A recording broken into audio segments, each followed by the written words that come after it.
নমস্কাৰ। কিছুদিন লাইভত অহা নাছিলোঁ। আজি কেইটামান বিশেষ কথা প্ৰতিক্ৰিয়া মই দিব বিচাৰিছোঁ। মাননীয় মুখ্যমন্ত্ৰী মহোদয়ৰ কেইটামান কথা এইকেইদিনত আমি দেখি আছোঁ। মাননীয় মুখ্যমন্ত্ৰী মহোদয়ে এদেও দুদেও লুটানিয়াৰ চেউকে অসমীয়া জাতিটোক একেবাৰে গলচেপা দিবলৈ লৈ গৈ আছে নেকি, মোৰ তেনেকুৱা মনত হয়। কাৰণ আপুনি চাব, সিদিনাখন যিটো আৰ্যনগৰৰ যিটো ঘটনা সংঘটিত হৈছিলে, সেই ঘটনাটোক লৈ মুখ্যমন্ত্ৰী এজন গোটেই ৰাজ্যখনৰ অভিভাৱক। মুখ্যমন্ত্ৰীয়ে অসমীয়া বিহাৰী সংঘাতৰ যি কথাবিলাক ক'বলৈ গৈছে বা এনেকুৱা যিবিলাক কথা আহিছে, তাৰপিছত তেওঁ প্ৰটেকশ্যন দিবলৈ যিটো গৈছে, আমিও তেখেতৰ কথাত সমৰ্থন কৰিছোঁ যে হয়, কোনোবা এজন বিহাৰী লোকে বেয়া কাম কৰিলে গোটেই বিহাৰী কমিউনিটিটো সেইটো কাৰণে ৰেছপন্সিবল নহয়। চাইমনটেনিয়াছলি যদি আপুনি চাই, কোনোবা যদি কেইজনমান মুছলমান মানুহে কাম কৰে, চুৰ ডকাইত বলৎকাৰী হয়, গোটেই মুছলমান সম্প্ৰদায়টোক নুবুজায়। জনগোষ্ঠীয় লোক এজনেও যদি কাইলৈ যদি কিবা এটা বেয়া কাম কৰে, তাৰ কাৰণে গোটেই জনগোষ্ঠীয় লোকসকল বেয়া হৈ নপৰে। এই কথাটো আমি আগৰ পৰাই কৈ আছো। কিন্তু মই এটা কথা লক্ষ্য কৰিলোঁ, যেতিয়া বিহাৰী সম্প্ৰদায়ক লৈ প্ৰশ্ন উঠিলে, মুখ্যমন্ত্ৰী মহোদয়ে কিন্তু এটা কথা অকপতে তেওঁলোকক কিন্তু এটা উৎসাহ দিলে, যাতে তেওঁলোকক লৈ পেলাই যাতে কোনেও তেনেকুৱা কথা নকয়। মুখ্যমন্ত্ৰীয়ে কৈছে প্ৰায় 25 লাখ মানুহে অসমৰ বাহিৰত কাম কৰি আছে, হিন্দী বলয়ত কাম কৰি আছে, গতিকে যদি ইয়াত তেওঁলোকৰ ওপৰত চকু দিয়া যায়, তেতিয়াহ'লে তাৰ পৰা গোটেই মানুহখিনি ঘূৰাই আনিব লাগিব। মই মুখ্যমন্ত্ৰী মহোদয় জ্ঞাতাৰ্থে কৈছোঁ, গোটেই পৃথিৱীত অসমৰ লক্ষাধিক নহয় কোটিৰ ওপৰত মানুহে কাম কৰি আছে, এনেকুৱা কোনো ঘটনা কেতিয়াও হোৱা নাই বা কোনো মুখ্যমন্ত্ৰীয়ে এনেকে কেতিয়াও উৎসাহিত কৰা নাই। আজি তিনচুকীয়ালৈ যদি আপুনি যায়, তিনচুকীয়াত অসমীয়া মানুহৰ আধিপত্য আজিৰ তাৰিখত তিনচুকীয়াত নচলে। দ্বিতীয় কথাটো, কালি মই যদিও অকণমান বাহিৰত আছিলোঁ, কথাবিলাক খুব ৰাজনৈতিকভাৱে মই নিৰীক্ষণ কৰোঁ। মুখ্যমন্ত্ৰীয়ে ক'লে যে অসমীয়া ভাষা যদি 20% লোকেও কয়, তেতিয়াহ'লে অসমৰ ৰাজ্যিক ভাষা অসমীয়াই হৈ থাকিব। ৰাইজ প্ৰলোভিত নহ'ব। আপোনালোকে যদি ভালকে চাবলৈ যায়, আমাৰ যিখিনি ভাষা কোৱা মানুহ লোকপিয়লত চেঞ্চাছত যদি তেওঁলোকে অধিকাংশ মানুহে যদি মাতৃভাষা অসমীয়া বুলি নকয়, তেতিয়াহ'লে কেতিয়াও অসমীয়া ভাষাটো তাত বৰ্তি নাথাকিব। কাৰণ এইজন মুখ্যমন্ত্ৰী মহোদয়ে গোটেই হিন্দী বলয়ৰ ৰাজ্যবিলাকৰ ওচৰত নিজকে আত্মনিয়োগ কৰিছে। এতিয়া আমি কথাবিলাক ক'বলৈ গ'লে কথাবিলাক এনেকুৱা যে 100-2খন চিট পাইছে, আৰু অসমৰ ৰাইজেও ভালকে জানে প্ৰত্যেকটো সমষ্টিত ইলেকশ্যনৰ আগত প্ৰায় 9,000 টকাকৈ প্ৰত্যেকটো সমষ্টিত প্ৰায় 32,000 পৰা 60,000 পৰ্যন্ত বেনিফিচিয়াৰীক 9,000কে ডাইৰেক্ট বেনিফিট দিয়া হৈছে, 1,250 টকাকৈ ডাইৰেক্ট বেনিফিট দিয়া হৈছে। গোটেই অসমখন প্ৰায় 2,10,000 কোটি টকাৰ ধাৰৰ বোজা আমি লগত লৈ তেওঁলোকে 100-2খন চিট আনিছে। এইটো একো ডাঙৰ সেনেকে যদি প্ৰত্যেকটো ভোট কিনিবলগীয়া হয়, এইটো তেওঁলোকে যিটো ছাকচেছৰ কথা কৈছে, এনেকুৱা ছাকচেছ এতিয়া অতি অসম্ভৱ নহয়। আজি বেংগললৈকে চাওক, যোৱাকালি যেনেকে EVM বিলাক জ্বলাই দিয়া হ'ল, জ্বলি গ'ল বুলি কৈছে, কিন্তু আপোনালোকে ভালকে জানে যে কি ধৰণৰ গোটেই গণতন্ত্ৰত বিৰোধী শেষ কৰাৰ এটা পৰিকল্পনা চলি আছে। এক দেশ, এক দল, এক ইলেকশ্যন, এই কাৰবাৰটোত গৈ আছে। মই সকলোকে এটা কথা কৈছোঁ, দল আপোনালোকে বিজেপিক যদি কোনোবাই ভাল পায় ভাল পাওক, AGPক ভাল পালে ভাল পাওক, কিন্তু মই এটা কথা কৈছোঁ, গণতন্ত্ৰত বিৰোধী শেষ কৰাৰ যিটো অনৈতিক কামত লিপ্ত হৈছে, আপুনি যদি আজি তাৰিখত চাই, যিবিলাক ক'ৰবাত সাংসদক আনি পেলাই আপোনাৰ বিধায়ক বনোৱা হৈছে, বিধায়ক ক'ৰবাত হৈ আছে উপনিৰ্বাচন ঘটাই আকৌ বিধায়কক লৈ অহা হৈছে, এইবিলাক যিটো গণতন্ত্ৰৰ পৰিপন্থী কাম কৰাৰ পাছত 1 ঘণ্টা সময়ত লাইভত মুখ্যমন্ত্ৰীয়ে আহি প্ৰবচন দিলে, এই কথাবিলাক সদায় সেল্ফ কণ্ট্ৰাডিক্টৰী হয়। দ্বিতীয় কথাটো হৈছে, এওঁলোকে, মই ভাষাটোৰ কথা আকৌ আপোনালোকক কৈছোঁ যে লোকপিয়লত অসমক ভাল পোৱা, অসমৰ বায়ু পানী সেৱন কৰি থকা প্ৰতিজন অসমীয়াই যদি মাতৃভাষা অসমীয়া বুলি নকয়, আমি যেনেকে চুবুৰীয়া ৰাজ্যবিলাকত আজি ত্ৰিপুৰালৈকে যাওক কি অৱস্থা হৈছে, অসমতো সেই অৱস্থা হ'বলৈ গৈ আছে। মুখ্যমন্ত্ৰীৰ কথাত প্ৰলোভিত হৈ যদি মাতৃভাষা অসমীয়া বুলি আপোনালোকে লিখা পৰিহাৰ কৰি যদি বেলেগ বেলেগ কথাত যায়, আপোনালোকে আজি জানে বেংগলী সম্প্ৰদায়ৰ লোকসকলে মাতৃভাষা বঙালী বুলি লিখে, বাকীসকলেও যদি নিজৰ নিজৰ হিন্দী ভাষীসকলে হিন্দী বুলি লিখে, তেতিয়াহ'লে অসমীয়া ভাষাটো আমাৰ এটা কেনেকুৱা অৱস্থালৈ গুচি যাব, ই এক বৃহৎ প্ৰশ্ন।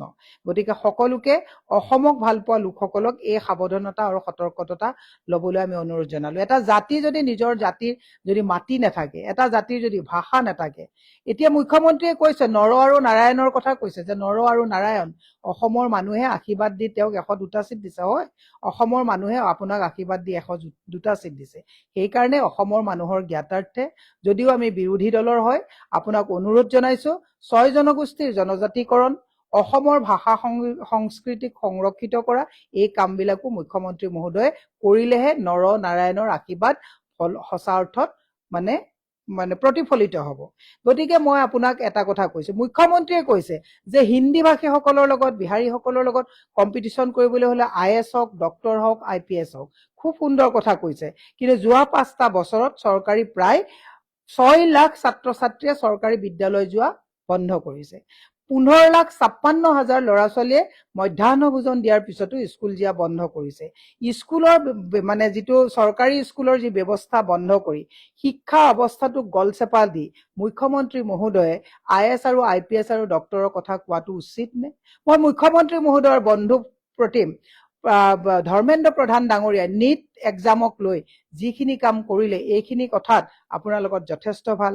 আপুনি যে ডক্টৰ ইঞ্জিনিয়াৰ হোৱাৰ কথা কৈছে, কিন্তু আপোনালোকৰ দিনতেই ডাবল ইঞ্জিন চৰকাৰৰ দিনত 98 বাৰকৈ পেপাৰ লিক হৈছে। এই কথাবিলাকো যেন আপোনালোকে বন্ধ কৰাটো উচিত নহয়। মই অসমৰ সুধী সমাজক বিনম্ৰতাৰে আহ্বান কৰিছো যে আপোনালোকে ট্ৰল কৰিবৰ কাৰণে, কটাক্ষ কৰিবৰ কাৰণে আমাক কথাবিলাক খুব ধুনীয়াকে কয়, কিন্তু মুখ্যমন্ত্ৰীয়ে 2,10,000 কোটি টকা ধাৰ লৈ ঘৰে ঘৰে আঁচনি দি আমাক পুৰা এটা বন্ধকত থোৱা দি থৈ স্কুল কলেজ বন্ধ কৰি প্ৰত্যেকটো বস্তুৰ আকাশলংঘী মূল্য বৃদ্ধি কৰি আজি আমাক এনেকুৱা এটা পৰ্যায়লৈ লৈ গৈছে আপোনালোকে তলকিব নোৱাৰাকে আমি সকলো এটা চৰকাৰী ধাৰৰ আৱশ্যনীত সোমাই পৰিছো। আপোনালোকে অভাৰব্ৰিজ ঠিকেই দেখিছে, এয়াৰপৰ্ট ঠিকেই দেখিছে, টুল গেট বিলাক আপোনালোকে তাৰ বিপৰীতে টুল টেক্স বাঢ়ি গৈছে। কিন্তু আজি বিজয় থালাপতিয়ে তেওঁলোকৰ জনসাধাৰণৰ স্বাৰ্থৰ কাৰণে তেওঁ কিন্তু স্মাৰ্ট মিটাৰ তাত তেওঁ কৈছে যে লগাবলৈ মই নিদিও। আদানী গ্ৰুপৰ লগত তেওঁ কিমান হাজাৰ কোটি টকাৰ তেওঁ কন্ট্ৰেক্ট কেনচেল কৰি দিছে। তেওঁ কৈছে যে মোৰ কাৰণে ৰাইজেই ৰজা, ৰাইজক শোষণ কৰাটো মই কেতিয়াও কৰিবলৈ নিদিওঁ। কিন্তু তাৰ বিপৰীতে সবকা সাথ সবকা বিকাশ বুলি কোৱা, নৰনাৰায়ণ বুলি কোৱা মুখ্যমন্ত্ৰীয়ে কিন্তু ইয়াত 64 লাখ মানুহৰ ঘৰত জোৰ জবৰদস্তি স্মাৰ্ট মিটাৰ লগাই দিলে। আজি তাৰিখত নিবনুৱাৰ সমস্যা কেনেকুৱাকৈ বৃদ্ধি হৈছে আপোনালোকে প্ৰত্যেক অভিভাৱকে এই কথাবিলাক বুজি পাইছে। আজি সাংবাদিকে কথা ক'ব নোৱাৰে, বিৰোধীক খতম কৰিবৰ কাৰণে তেওঁলোকে উপৰ্যুপৰি লাগিছে। এই গোটেই কথাবিলাক ৰাইজৰ আমি কথা কৈ যাব লাগিব। আপোনালোকে আমাক কোনোবাই যদি বিজেপিৰ লোকে বা বিজেপি সমৰ্থকসকলেও যদি আমাক তিৰ্যকভাৱে সমালোচনা কৰক, আমাৰ কোনো আপত্তি নাই। কিন্তু অশালীন শব্দ এই কাৰণে প্ৰয়োগ নকৰিব, কাৰণ অশালীন শব্দই মুখ ক্ষতি কৰাৰ পৰিৱৰ্তে আপোনাৰ মানসিক স্থিতিক বহুত ক্ষতি কৰে। মই সেইকাৰণে এটা কথা কৈছো, মুখ্যমন্ত্ৰী মহোদয় নৰনাৰায়ণৰ কথা কৈছে, উন্নয়নৰ কথা কৈছে, সংস্কৃতিৰ কথা কৈছে। নৰেন্দ্ৰ মোদী ডাঙৰীয়াই কিমান বাৰ অসমলৈ আহিছে এই কথাবিলাক কৈছে, কিন্তু অসমৰ মাটি, জাতি, ভেটি এই গোটেইবিলাক সংস্কৃতি আৰু ভাষা এইবিলাক যে আজি তাৰিখত একেবাৰে শোষিত হৈছে, এই কথাবিলাক মুখ্যমন্ত্ৰীক আমি কৰজোৰে আহ্বান জনাইছো যাতে আপুনি এই গোটেই কথাবিলাক যাতে লক্ষ্য কৰে আৰু অসমৰ স্বাৰ্থত কাম কৰে। শেষত এটা কথা কৈছো, বিশ্বজিৎ দৈমাৰী ডাঙৰীয়াৰ ওপৰত যি কেলেংকাৰীৰ কথা প্ৰশ্ন উত্থাপন হৈছিলে, এই কথাবিলাক তদন্ত নহব নেকি? দুৰ্নীতিৰ শূন্য সহনশীল মুখ্যমন্ত্ৰীয়ে তেওঁক তদন্ত কৰাৰ পৰিৱৰ্তে তেওঁক পদোন্নতি কৰা হ'ল।